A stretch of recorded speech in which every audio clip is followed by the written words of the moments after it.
કિશોરીઓ માટેનો દિવસ છે. એ દિવસે આપણે આંગણવાડીમાં આવવાનું, તમારે પૂર્ણ શક્તિ પાવડર આવે એના 4 પેકેટ તમારે લેવાના. એમાંથી ઘરેથી અલગ અલગ વાનગી બનાવીને જમવાની અને આ પાવડરમાંથી તમને સારા એવા પોષક તત્વો મળી રહેશે. તમે વાંચો, બધા કિશોરીઓ આપણે ભણતી જશે એટલે વાંચજો.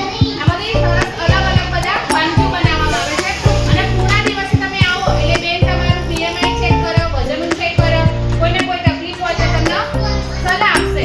અને પ્લસ તમારું HP ને આપણે મમતા દિવસ ઉજવીએ એ દિવસે તમારું HP ને બધું ક્લિયર કરશે. કિશોરી આપણે કિશોરાવસ્થામાં આવી ગયા હોઈએ, પીરિયડ્સ બધી કિશોરીઓને આવતા જ હોય નોર્મલ, તો એ દિવસમાં તમારે કેવી સ્વચ્છતા રાખવી, શું કરવું એ બધી બેન તમને માહિતી આપે. તમે અહીંયા લાવ લો તો ક્યારેક આપણે આપણે ટોરેન્ટ વાળા છે, આપણે કિશોરીઓના પેટ ને બધું આપે છે, તો એ બધા તમે લાવ લો અને તમારા જેવી બીજી કિશોરીઓને પણ આંગણવાડીમાં નામ લખવા માટે પ્રેરિત કરો.